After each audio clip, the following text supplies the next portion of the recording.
a lot of doctors are still afraid of going into the sector of longevity because they don't understand it. They might not feel that this is standardized enough. This is something that is just not traditional in a way. What we can do is we can put a scientific basis, we can do a diagnosis, we can make recommendations, but the person has to implement it in their lifestyle.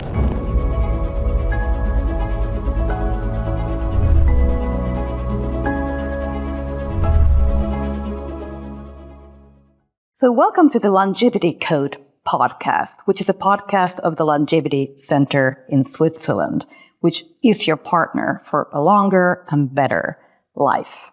And today I have the fantastic pleasure to have the founder and the co-founder of Longevity Center Europe and Longevity Center Switzerland here with me, Mrs. Joanna Bensz and Prince Michael of Liechtenstein. Welcome. It's such an honor to have you here today and such a pleasure as well.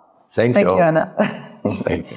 I'm so curious because obviously we've been planning and building our center and centers together. But in the very beginning, what triggered you to build a longevity company? I believe it started in Vaduz, at the Roundtable in Vaduz in 2019. But what was the initial trigger? And I would like to first give you the word because you're actually the founder of the Longevity Center. Thank you, Anna. It's great to be here today.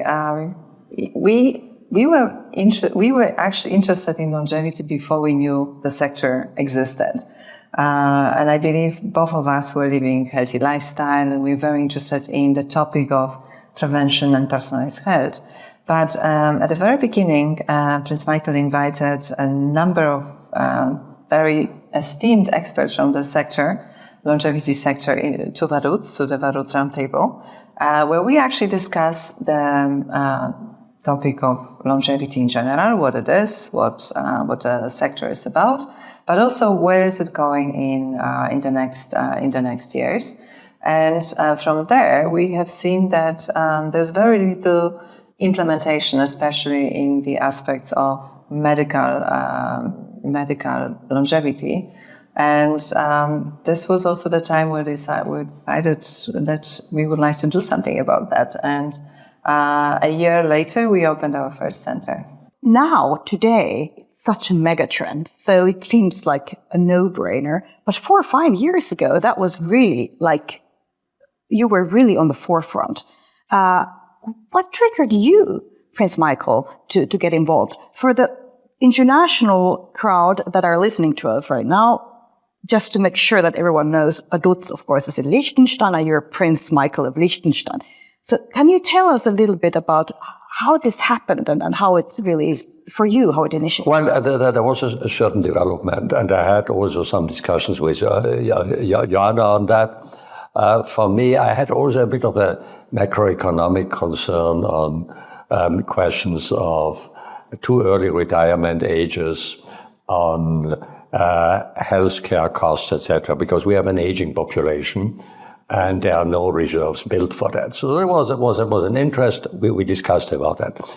Then the idea came to really invite a number of prominent people to a multidisciplinary meeting in Liechtenstein on the theme of longevity. And we had actually Joanna coordinated that, and she invited really top people from science, from economy, from medicine, from technology, from insurance, World Health Organization. And we had some 20 people, and there we discussed the topic. It was actually also a wonderful experience. We were a bit on the countryside of Vaduz. Well, Vaduz is not really a town, but on the countryside we had a wonderful weather. We saw the mountains, we saw the rivers, etc. And we could discuss on health and what can be done to improve the status of health. I mean, I see a lot of parallels between Vaduz and Switzerland and Zurich. We have the mountains around us, a lot of nature, clean air, clean water. So what's the better place to build a health company than in Switzerland?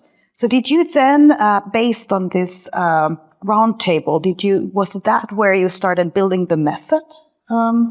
Absolutely. I mean, there was not too many benchmark. There were not too many benchmark around the world. We were looking at some of the best practices in certain clinics that were already talking about longevity medicine or longevity in general, and we started implementing it into what we believe should be around longevity. So to combine really the physical health with mental health, emotional health, and also a lot of different innovations and age science that was already very, very advanced. And there was more and more biomarkers becoming available also for commercial use. So this is where we started the method, and we were already thinking about Zurich.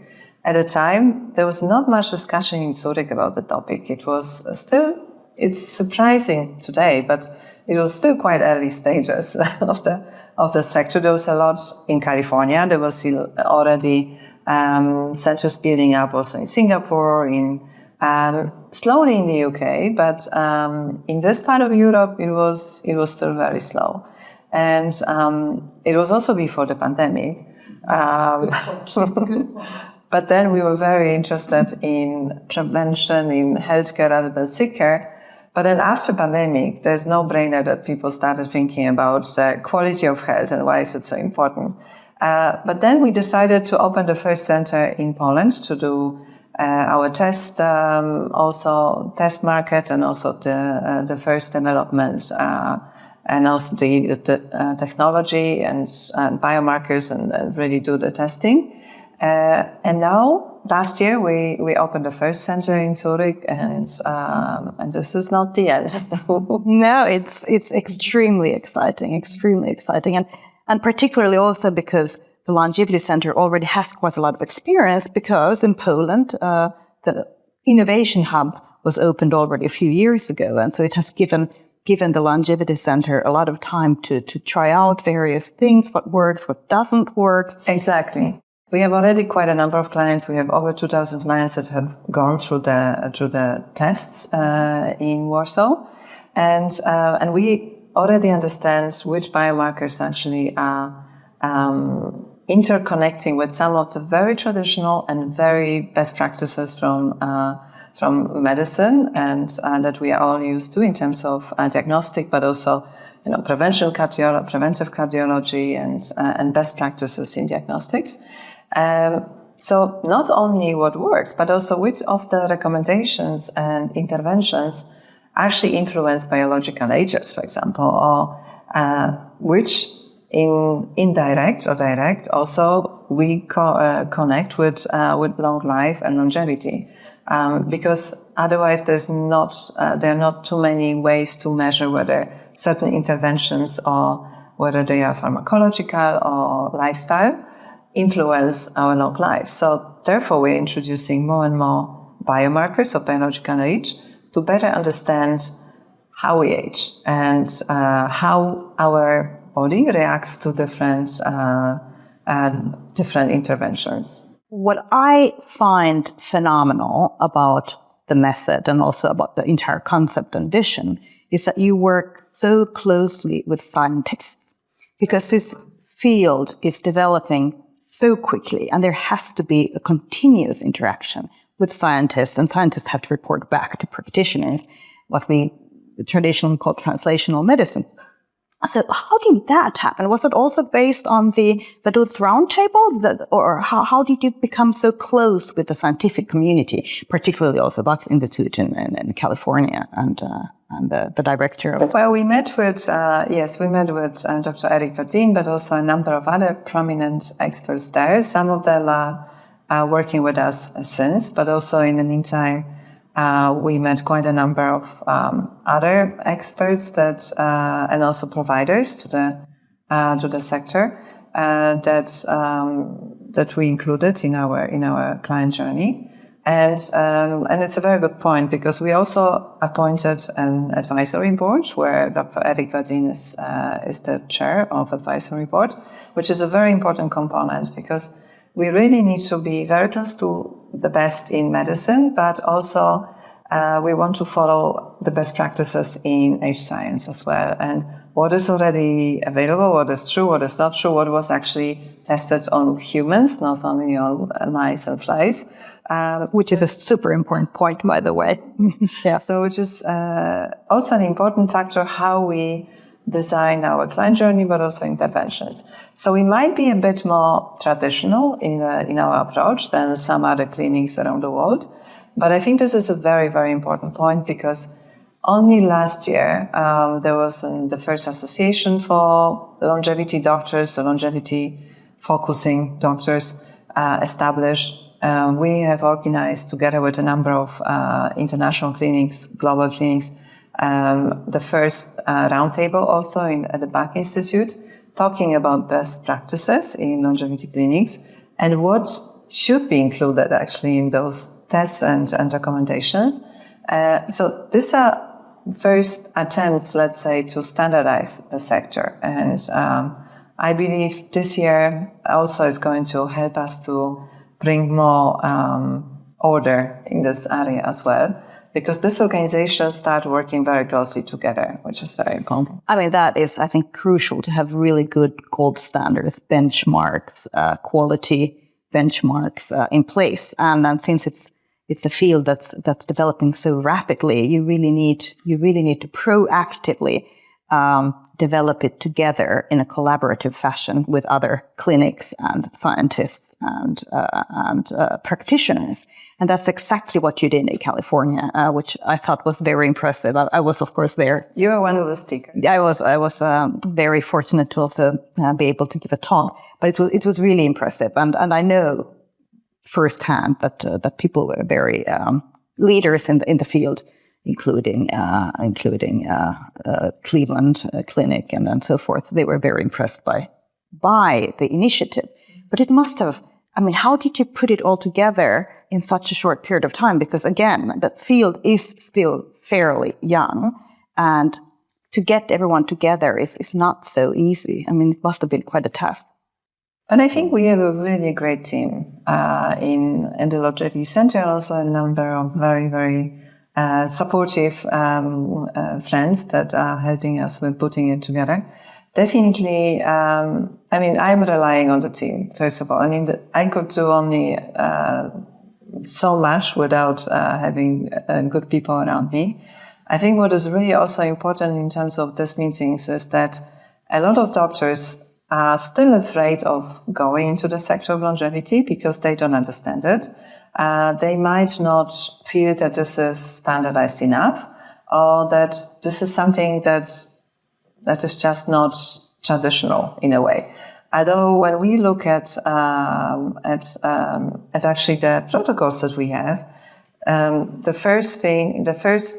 the most important part for us is really as you always call it, and I really like it, it's the do not harm, first of all, but it's the responsible medicine. And I think this is a basic layer of everything else.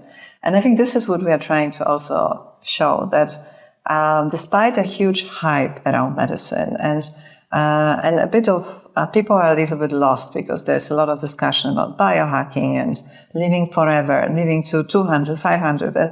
And at the end of the day, it's not about that. It's not about lifespan. It's really about health span and quality of life today. And also giving people, empowering them in a way, in the knowledge, but also in access to diagnostics and interventions that can help them to improve their own health on a day-to-day basis. I mean, I'm glad that you say that, because I can assure you I don't want to live until 200. I mean, I personally don't want to do that.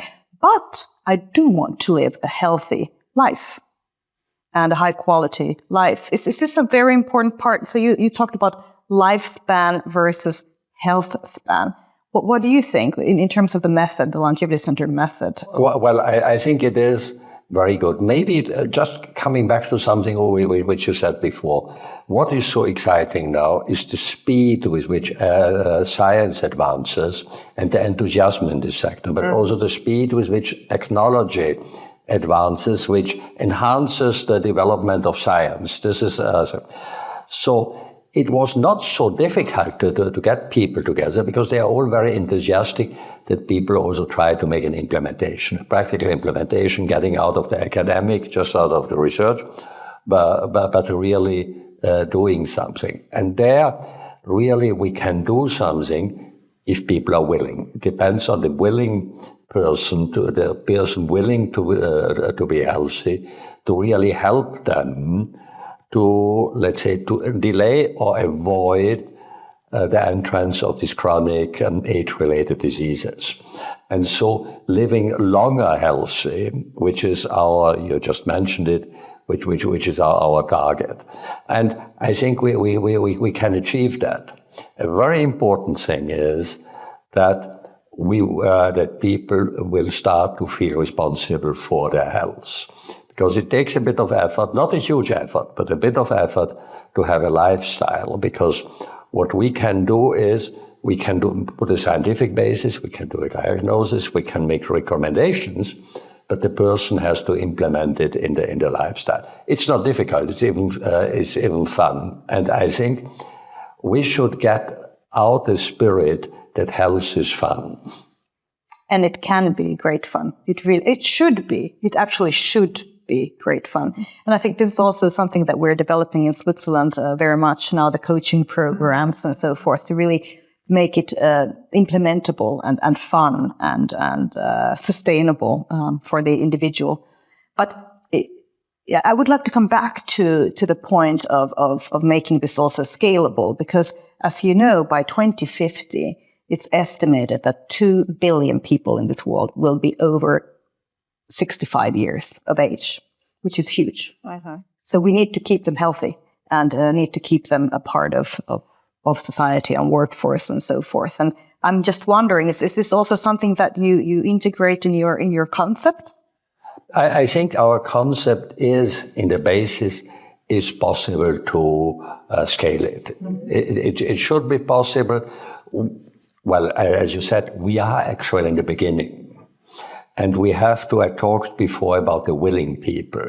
We have to start with the willing people. We as the sector. No, the two of us cannot do it alone. But we have to start with the willing people. And it is also a big educational issue. It is that people realize we can do that. And I think people need also to realize that aging, yes, chronologically time passes, but they can delay aging of their own body by doing the right thing, by having the lifestyle, by maybe knowing where they have weaknesses and can sort of make themselves more resilient. Now, you are asking me about 2 billion people in the age by 2050. This is true, and this will be one of the biggest challenges of our time, is to do something about it, because probably in the economy, it will not be possible to give the retirement possibilities and also provide the costs of health.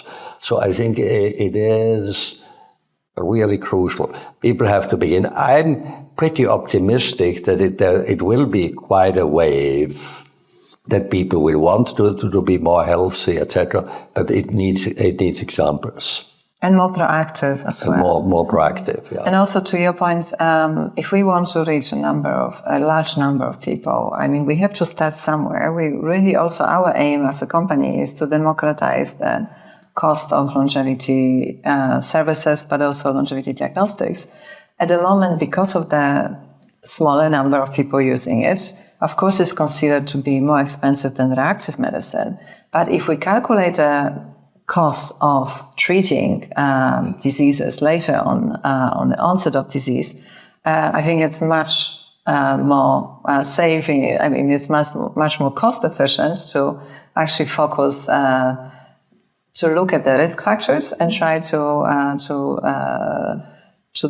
mitigate those risk factors early enough. I couldn't agree with you more, because, you know, in our society here in Switzerland, about even more than 80% of the costs or the budget for healthcare goes to caring for chronic diseases. And chronic diseases we will never eradicate, or accidents we will never eradicate completely.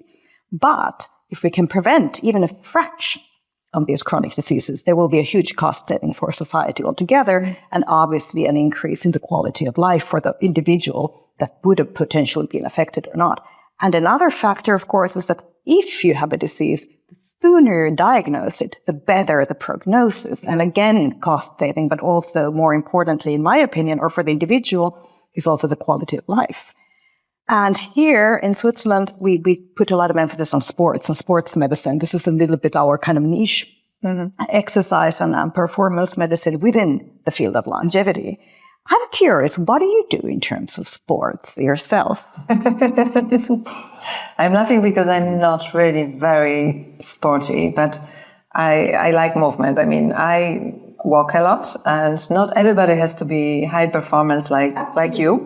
No. But I'm trying to really make sure that I walk every day with my dogs, and also do movement. And I think this is important. I'm very much into yoga and meditation, and this is something, because on one side is exercise, on the other side, what is also important with exercise is how you regenerate. And for me, regeneration is very much in meditation and also finding time for myself. So I think this is what I do. What do you do, Michael? Well, I do, let's say, in 9 months of the year, I do a lot of bicycling. I move a lot, and I do most mornings I exercise also. And I think the only place where I'm sitting longer than 10 minutes is in the aeroplane. Normally I don't sit very much. I was just going to ask you, because I know both of you, because of your busy schedule, you do have to fly fairly often. And what about jet lag and sleep? Because on one hand, we need to exercise. On the other hand, we need to regenerate. And one part of the regeneration is, of course, meditation, but the other part is sleep. Do you get enough sleep? Very good point. I mean, this is my favorite, I think, actually, sleep, and my favorite topic, because I think it's the cheapest way to regenerate, and very much underestimated, especially by young people, because they think that they will sleep when they get retired. But also by a lot of business people, that they don't think that this is mission. I think before pandemic more than now, because since pandemic something changed, and there's more discussion about the importance of sleep, the importance of meditation. But normally I track my sleep as well as sleep quality to motivate me. I mean, in terms of sleep, this is definitely my favorite. I think this wasn't a medical study, but it was in Harvard Business Review. They had a really nice observational study about the impact of 10 minutes of meditation a day. And it had a huge impact on the stress levels, which obviously we can measure by heart rate variability, by cortisol levels. And the impact was highly significant, even just 10 minutes. And the same goes for, and that's why we're so fortunate here in Switzerland. We really, even if you live in a big city or arguably a big city like Zurich, you're out in nature within 5 minutes. And there are plenty of studies showing the importance of green micro breaks, or the impact of nature. So again, I feel that we are highly fortunate to be building these centers, and the concept here in Switzerland as well. And it doesn't have to be, it's not rocket science. No, it's not rocket science at all. It's very easy to start actually the change. And also I would like to maybe also say about longevity, because for some people it might be a bit a rocket science solution, but it's actually about prevention, personalization, and really adapting your lifestyle. And we are very much into longevity. For us is really about increasing your quality of life,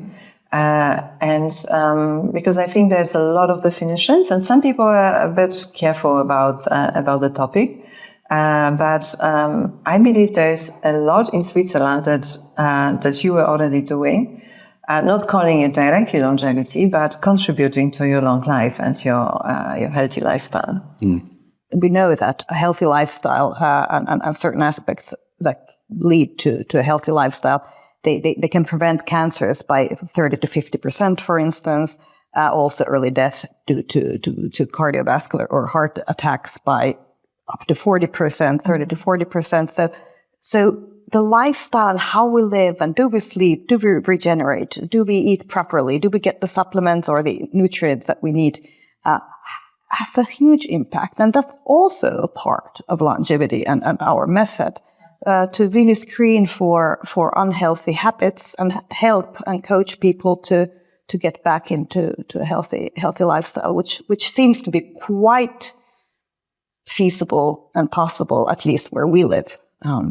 So this way we see this topic becoming very important here in Switzerland as well, and being used at different conferences, and I think there's more and more discussion on longevity, and not surprising, because Switzerland is actually very much for a lot of people a symbol for health and healthy lifestyle. So yeah, we are very, very happy to be here.